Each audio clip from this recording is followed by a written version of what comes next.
What is that? What is that, buddy? Oh my gosh. You're not shy. Hi bowl bakers. My fans out there swear by my chocolate cake with fudge frosting. Well, brace yourselves because I have a new and improved chocolate cake recipe for you that's gonna blow that one out of the water. Super easy to make. We're gonna mix it up by hand. We're gonna start out in a nice bowl. Into this, I am going to add some unsweetened cocoa powder. Now, let me tell you about this. This is cocoa powder, no sugar added, not hot chocolate powder, okay? For those of you who are thinking you're going to use hot chocolate powder, cocoa powder. So we're going to add that into our bowl. So next up is my secret ingredient. Now come here to me. This is 100% unsweetened chocolate. That's right, it's got no sugar added. It is intense, it is really chocolatey. It is bitter, but that's why we're going to mix it with sugar and the other ingredients, and it's going to balance out really well. So you just need a little bit of that, you can add that in there. You can find that in most grocery stores. I'm going to put a link on my website. I use Ghirardelli's 100% and it works really well. And then next up, this is something I don't want you to leave out, a cup of strong coffee. Now, the coffee does not make this a coffee cake. It just enhances the flavors of the other ingredients. Coffee and chocolate are best friends. So you want to add that in there. Now, if you don't want to add coffee, you can just add in water or even hot milk instead. Let me tell you what I use for coffee and baking. I use granulated coffee, instant granules. And I'll tell you why I use this, because it's intense, it is concentrated, and it gets a really good punchy coffee flavor. So when you're adding coffee to your baking, use instant coffee granules. It'll make all the difference. So I'm just gonna give this a little stir. That boiling hot coffee will melt the chocolate. I'm gonna set it over to the side and let that continue melting. And we're just gonna mix up our dry ingredients. Here we have cake flour. Now this is another secret ingredient to this cake. Cake flour makes cakes incredibly tender and soft. If you do not have cake flour in your country, do not worry, because I've got a recipe on my website. All it is all-purpose flour and some cornstarch. The cornstarch makes it nice and soft. So into this, just gonna add some of our dry ingredients, a little bit of salt, and then a little bit of baking soda. Then just give these a little stir together to get them all combined. Okay, so we're gonna set our dry ingredients over to the side. Here I have my nice big bowl, and I have some room temperature, nice and soft butter. So add that into your bowl. And remember, with these papers that come off butter, keep those because you can use those to grease your cake pans. Into this, we are going to add in our brown sugar, which gives this cake kind of almost like a rich caramelly kind of flavor. This is really important. If you don't have brown sugar in your country, I happen to have a recipe on my website. It's sugar, treacle, super easy. So we're gonna add that in there. Next, we are going to add in sour cream. Now, sour cream, because it is an acid, it reacts with the baking soda and makes this cake really soft. Super important ingredient. If you don't have sour cream, you can use yogurt, and that will work really well too. Then we're going to crack in our eggs, nice big eggs. Next, we're going to add in some oil. I like to use vegetable oil. You can use canola oil, sunflower oil, just not olive oil. This keeps the cake really moist also. And then last but not least, my favorite ingredient in the kitchen, vanilla extract. Please don't leave that out. It makes such a big difference. And then with a whisk, all you have to do is just cream these ingredients together until they're nice and light and fluffy. What really makes this cake stand out to other cakes is that this is kind of like almost built on a butterscotchy kind of a base with the brown sugar and everything. It's a little bit different. Makes it so good.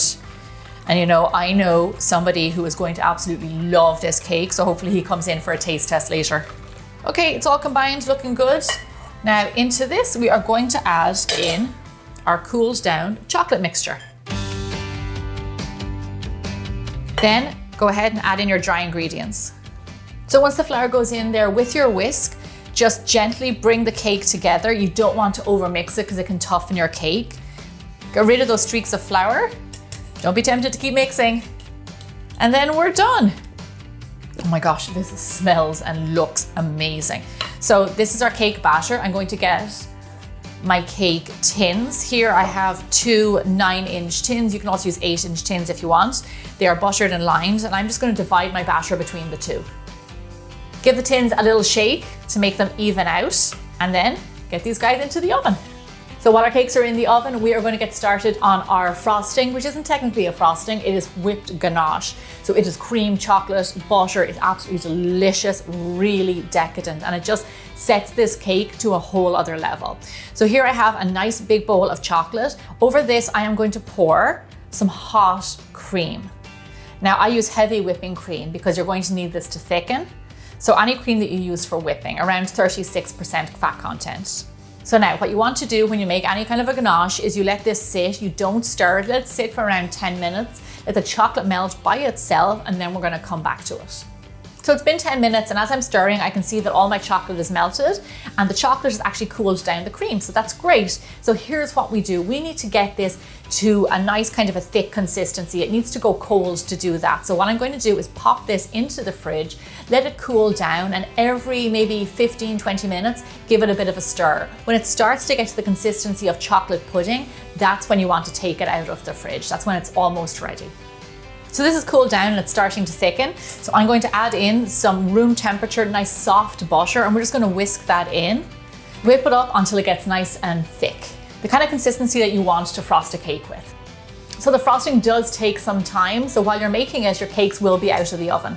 So now don't get me wrong, the other original chocolate cake is absolutely delicious and I still love it, but I wanted to improve on that even more. It's such a fan favorite. We have almost 300 photos of that cake on our website that fans have submitted, but I wanted to make an even better one, so now you have two to choose from. So those two cakes, they're going to be similar but different and lovely in their own right. When your ganache is thick enough to frost a cake, then it is ready to use. So here I have my cakes, they're cooled down. Sometimes it actually helps if your cakes are a day old, so you could bake them the day prior. It makes them easier to frost. I have a cake turntable here. So to build this cake, it's really easy. I cut each cake in half, so we end up with 4 layers. We are going to decorate with our frosting in between each layer. You can add as much or as little as you like. On the outside, I'm going to smear a crumb coat just to pick up those loose extra crumbs, pop it into the fridge, let it chill. And then we're going to take it back out and generously decorate on top of this. Don't worry about this cake being perfect because it's a rustic cake, so all those swirls and lovely movement you do with your offset will look great. I'm putting my cake on a cake stand for prettier presentation. And then when you're ready, just go for it. Come on in, Kevin. Oh, hold on. I thought I was going to get the first bite. I made it. Oh, man. George can smell that chocolate. Oh my gosh, it's even though he can't delicious. taste it right now. That is definitely a step up on your best ever. That's some amazing cake, John. It's really soft. Isn't that frosting? Like, oh yeah, insane. Oh yeah. It's incredibly soft. It's rich. It's not bitter. It's not too sweet. No, and I can't wait to have this with like a big scoop of vanilla ice cream. Oh yeah. That's what we're having for Absolutely dinner insane. tonight. The recipe's on the website, and we'll see you back here again really soon. And definitely make this cake. Bye, guys.